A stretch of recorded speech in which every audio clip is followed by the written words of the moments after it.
Glass എടുത്തു വെച്ചു. അരുണിമയ്ക്ക് നേരെ നീട്ടി. എന്തായി അറിയാൻ ഗിരി കലിപ്പോടെ മുണ്ടും മടക്കി കുത്തി അടിച്ചുകൊണ്ട് ഉള്ളിലേക്ക് മടക്കി കടിച്ചുകൊണ്ട് അകത്തേക്ക് കയറി അരുണിമയുടെ മുറിയിലേക്ക് നടക്കുമ്പോഴാണ് മിന്നായം പോലെ അരുണിമ അടുക്കളയിൽ നിൽക്കുന്നത് കണ്ടത്.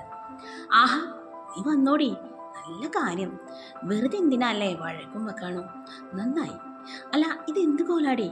ഒരു പൊട്ടില്ല, പോയൊരു പൊട്ട് തൊട്ടിട്ട് വാ. ആ പുറത്തിരിക്കുന്നത് ഏത് അമ്പാനിയുടെ മോനാണാകും? ആരായാലും ഞാനിങ്ങനെ വരുന്നുള്ളൂ, ഇങ്ങനെ കണ്ടാൽ മതി. എടി, ആ ചൂടാവണ്ട. ഗിരി, ഒന്നും മിണ്ടാതിരിക്കേ. ഒരു പൊട്ട് തൊട്ടില്ലെന്ന് കരുതി അവളുടെ ചന്തത്തിന് ഒരു കുറവുമില്ല, അമ്മ പറഞ്ഞു. പിന്നെ ഗിരി തർക്കിക്കാൻ നിന്നില്ല. അരുണിമ ചായ വാങ്ങി. അതിനു മുന്നേ ഗിരി ഓടിച്ചെന്ന് പ്രവിയുടെ തോളിൽ തട്ടിക്കൊണ്ട് ഒരു കണ്ണിറക്കി കാണിച്ചു. അകത്തേക്ക് ചൂണ്ടി അരുണിമ വരുന്നുണ്ടെന്ന് പറഞ്ഞു. ഇത്തിരി വാശിക്കാരിയാ പ്രവി, ആയൊരു കുഴപ്പമുള്ളൂ, പക്ഷെ ഉള്ളു പാവാ. ആ, എനിക്കറിയാം ഗിരിയേട്ടാ. അരുണിമ അരമതിലിൽ ട്രേ വെച്ചിട്ട് വാതിൽക്കൽ നീങ്ങി നിന്നു. മുറ്റത്തേക്ക് നോക്കി. അരുണിമേ, ദേ നോക്ക്, ഇത് പ്രവി. ഇവനെയാണ് ഏട്ടൻ നിനക്ക് വേണ്ടി കണ്ടുപിടിച്ച പയ്യൻ. അരുണിമ പ്രവിയെ നോക്കാതെ നിൽക്കുന്നത് കണ്ടപ്പോൾ ഗിരി ഉള്ളിൽ ദേഷ്യം കടിച്ചമർത്തി പല്ലുകൾ ഞെരിച്ചു.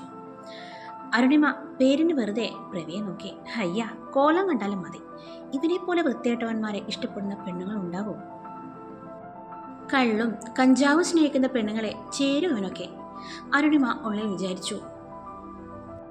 അരുണിമയ്ക്ക് എന്നെ പരിചയമുണ്ടോ? ഗുണ്ടയിൽ റൊമാൻറ്റിക് ഒഴുകി വരുന്ന പോലെ തോന്നി അരുണിമയ്ക്ക്. അമ്മേ, അവർക്ക് ഒറ്റയ്ക്ക് സംസാരിക്കാൻ കാണും, നമുക്ക് അകത്തേക്ക് പോവാം. ഒറ്റയ്ക്കൊന്നുമില്ല, അമ്മ ഇവിടെ നിന്നോ. അമ്മയുടെ കയ്യിൽ കടന്നു പിടിച്ച് അരുണിമ ഗിരിയെ നോക്കി കണ്ണുരുട്ടി പറഞ്ഞു. അത് സാരയില്ല ഗിരിയേട്ടാ, എല്ലാവരും ഇവിടെ നിന്നോ, അതിനെന്താ. പിന്നെ ഞാൻ അരുണിമയെ കണ്ടിട്ടുണ്ട്, അന്ന് തൊട്ട് ചെറിയൊരു ഇഷ്ടം തോന്നി. പെങ്ങൾക്ക് ആലോചിക്കട്ടെ ചോദിച്ച് ഗിരിയേട്ടൻ ഫോട്ടോ കാട്ടി. പിന്നെ അറിഞ്ഞത് ഗിരിയേട്ടൻ്റെ പെങ്ങളാന്ന്. അപ്പോൾ ഡബിൾ സന്തോഷം.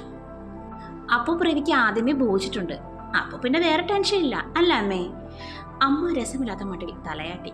ഇനി പോകാലോ? അരുണിമ ഗൗരവത്തിൽ ചോദിച്ചു. അരുണിമ പോയിക്കോ, ആ ചായ എടുത്ത് കയ്യിൽ കൊടുത്തിട്ട് നീ പോയിക്കോ, ഗിരി പറഞ്ഞു.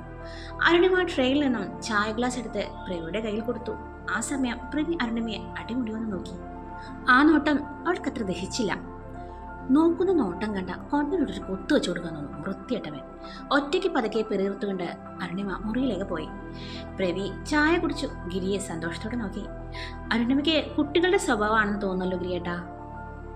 അതേടാ പ്രവി, അവളോട് വർത്താനം നീ കാര്യാക്കണ്ട. ഏയ്, അതൊക്കെ ചുമ്മാ ആണെന്നറിയാം ഗിരിയേട്ടാ. ഇനി കാര്യമാണെങ്കിലും എനിക്കൊരു കുഴപ്പമില്ല. ഗിരിയേട്ടൻ്റെ അരുണിമ കൊച്ചിനെ ഇപ്പഴേ വിടാൻ പോണില്ല. അവളെ വേറെ ആരും കൊണ്ടുപോകാനും പോണില്ല. വേറെ ആര് വരാൻ? ഈ ഗിരി ജീവിച്ചിരിക്കുമ്പോൾ അവളെ ചോദിച്ചാൽ ആര് വരാൻ? ബൈ പറഞ്ഞ് പ്രവി ബുള്ളറ്റിൽ കയറിയിരുന്ന് കുതിച്ചു പോകുന്നത് അരുണിമ പിൻവശത്തു നിന്നും കണ്ടു. ഈ പ്രവി അത്ര നിസ്സാരക്കാരനാണെന്ന് തോന്നില്ല. ഇവന് എനിക്കൊരു പാരയാകും എന്ന കാര്യത്തിൽ സംശയവും ഇല്ല. നാശം, ഇനി അങ്ങോട്ട് എഴുന്നള്ളൂ ആവും. കൊട്ടേഷൻ പ്രവിക്ക് ഒത്താശ ചെയ്യാൻ ഗുണ്ടഗിരിയും. അരുണിമ അടുക്കളപ്പടിയിൽ തലയ്ക്ക് കൈയും കുത്തിയിരുന്നു.